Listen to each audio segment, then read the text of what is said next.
Welcome back, travelers, to Legendary Lore, where today we're going to be talking about Kitt Kanto, who is the Naya legendary creature of this story.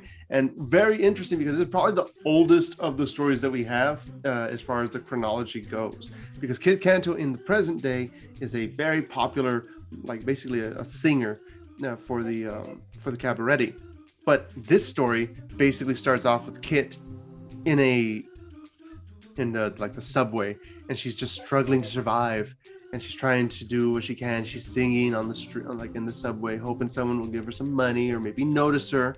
And as she's going, there's this really fat cat, and he kind of looks at her, and he instead of giving her anything, he gives her a card. And she realizes that this guy is Jetmir. She realizes that because he's got two giant horns sticking out of his head. And she sees him, she's like, "Boss Jetmir?" He goes, "The same. The warm-up slot at the Red Room tonight is yours, little songstress, if you can complete one tiny favor for me. Do you want it?" And so the Ventaleon is this like giant like venue. It's the place to be. The Red Room is huge for her. And that would basically just jumpstart her career. And he basically gives her a bag, and there's a really fancy gown wrapped in tissue paper inside of it, and there's also a ton of halo, because that's what the little favor that he wants is that she needs to smuggle essentially some halo from one location to another, and it's not going to be the easiest thing. Now, what's cool is that we get this moment, because as far as our story is concerned, Kitt Kanto in the main story, she's just kind of this celebrity. We kind of see her a little bit, and she's kind of just sings, and it's nice. But here we kind of see where she starts off, and she sings to pigeons essentially, and the pigeons are her favorite. Those are her audience that she really sings to, and she knows the like specific songs for them. And now she's been hit with this opportunity to sing in front of real life human beings, and everything is kind of crazy for her. And I have a theory about these pigeons that I'll get into near the end of the story, but let's keep moving on. She's now at it's called the Upper Bessemer Station. Bessemer. And basically there's three different kinds of train. You have the lowest tier, which is where there's like basically the people that have no connections. Then you have the upper tier, which is for people that have actual money and stuff. And then you have the highest tier, which is the fastest one, and is specifically for people who have the families, so like the high-ranking family members. So Kitt Kanto is in the second one because she's just doing a job for the cabaret, and she's going to find out if she actually can do it and pull this off.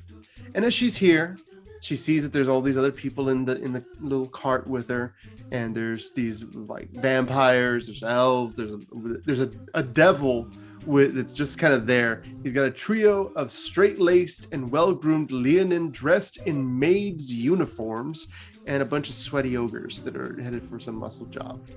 So that's just a general idea of what is here, what they're seeing. And she's like kind of just in all of this, like in this area. She's starting to smell all these people, and she's got all the halo sewn into her current jacket, not the fancy one they gave her. That's still in the bag. That's the only thing in the bag, really. But in her jacket itself, she has all the vials of halo, and she's just being really careful. And so I do want to point out, I don't expect that it's like Phyrexian, but it does mention glistening goo. It's most likely just like cephalid goo that was left on the subway train, because trains are disgusting in general. Public transport is a horrendous thing, so that's probably what that's a reference to. But yeah, as it goes on, the story keeps going, and she's like going over the different songs. Obviously, I'm not going to go through the songs that got Wiggle Waggle Boom and others that are similarly named, because they're all swing songs. And so I like to think that one of the songs she picks would have been Halo Rich, which is the one you can find on the actual album. That'd be great. And it would actually fit her character too, as far as like the actual like themes of the song. But basically, as you're going through the story, there's she's like encountering all these different people, until eventually there's this boom, and the train stops, and there's more booms, a second sharper boom, and it's louder, bigger, and it shakes the entire train. And they're hanging like these trains, they're like real big long trains, and they're over the Chaldea, which is where the Rivediers live. And that's basically what we're running into now, are the Riveteers. She also knows that there's some like pigeons like just resting on the beams, and that they're also like shaken up by things.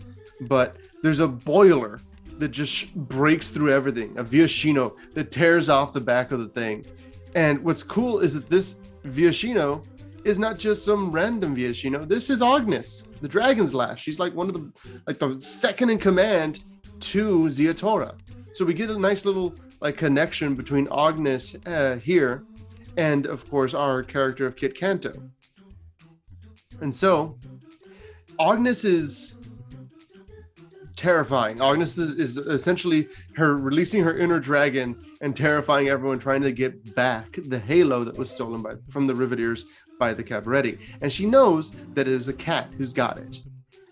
And throughout all this, Kitt Kanto is just trying to really carefully shimmer her way out of the situation until eventually she gets to she gets behind the devil and the vampire, and they start the Riveteers start interrogating the maids because, well, they're cats, and they're thinking, oh, it's probably one of these.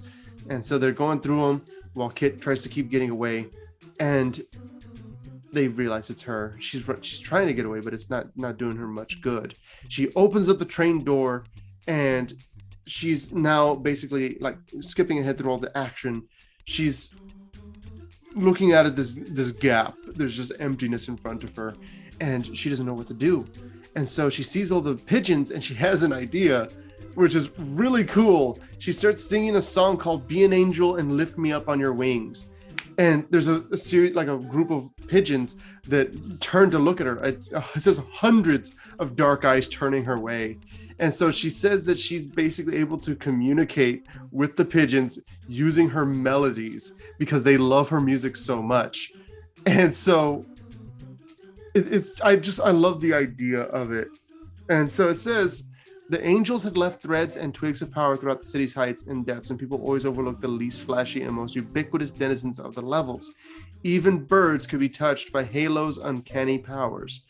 And so she jumps and tucks, and then she hits the rooftop, and she's trying to get away, and the birds are following her, and they're giving her their support. They're blocking the ways, and it keeps going until she jumps off of a rooftop and is caught by the birds and gets away from them. There's a lot more to this. There's a whole deal with Agnes and stuff, and we find out that she's like a head engineer and stuff. It's really cool. But the fact that Kitt just jumps off a building, does not actually know if the pigeons will catch her, and she survives, and the pigeons help her out and everything. It's insane.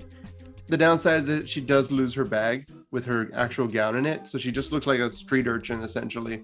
And she gets to her location, she gives the person what they need, and it's like, okay, look, there you go, this is what I wanted. And what's funny is that there's the short devil seated behind the counter. They describe him as a whip of a man. His name is Henzi, and that's another one of the legendaries from the commander sets, Henzi Tulbach's Torre.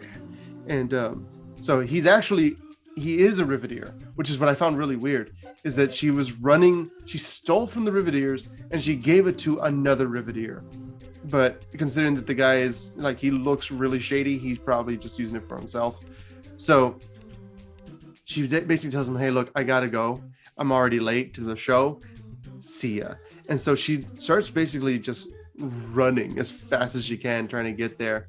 And she knows that if she gets up there, she's not going to have her flash. She's not going to have her style. And so she gets to it, and she got the guy that the bouncer sees, and he's like, not the duds I imagine, but you are just in time. 6 minutes is showtime. And so she's got 6 minutes to set up. And so she goes, just kind of smiles at him, and she starts just trying to rush in. And she tells the guy oh, here, this is my song list. And so she goes. And it's funny because he says, sure, Kitt. And she goes, it's Kitt Kanto. So she basically, it's the whole, I'm going to get my big shot, I got to make an impression kind of thing. But she doesn't have the look that she wants. And she meets the leader of the red gown, essentially, of the red room. And she says, hey, look, it doesn't matter who you are. You don't look like you're ready for this. If you're not ready in 6 minutes, I'm sending somebody else. but go for it. Because Jetmir, of course, is the boss. So if Jetmir says it, he goes, and it does, and it happens. And so she winds up going 5 minutes, and then there's 2 minutes, and it just keeps going down. And she's trying to set up. She's doing little bits of trying to like get her fur in order, putting a feather in her hair. And she decides, you know what I need to do is just make sure that I look presentable, and I can make this into a style. And so she takes the style of this like the street urchin look, and she makes it into her thing. She works it into her act, essentially, into her persona for this moment. And she smudges the grime to give it a more theatrical look, all that stuff. And they say, okay, you're on. And she goes up there and she starts singing. She does the Wiggle Waggle Boom song. And it's funny because in the actual place, she sees that the Riveters are actually there. She sees Agnes in the crowd watching her. And so she's like, every boom, she's just like wagging her hips at Agnes, like, you couldn't get me kind of thing. And so as she was going through her different stories, she eventually settles on the, she eventually, as she was, for her last song, her third song, she eventually settles on Birdnest Bercuse, which is, of course, it has the word bird nest in it. So she goes through it and she starts singing the song. And what's funny is that it says, pack those vials one by one up to Park Heights on the run, bye bye boiler. And basically she's saying all these things directly to Agnes, who is getting increasingly angry but can literally do nothing. And she says, now my dreams will come true as I bid goodbye to you, boiler, bye bye.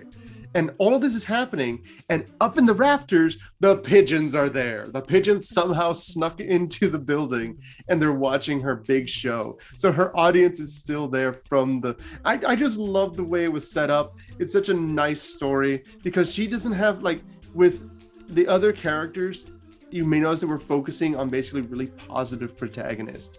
You had one guy, he was a bruiser. Yeah, he was he would break people's faces in, but he had a conscience. And then you had Camise, who, again, she erases people's memories. She's working for like this crime syndicate as well, of course, but she wanted to be able to protect the person that was innocent. And then here we have just a person who they were forced to smuggle essentially drugs, and now she's getting to have her moment on stage, and she's loving it, and she's just full of joy, and the people are so excited that they have her do an encore, and she starts just kind of going for it.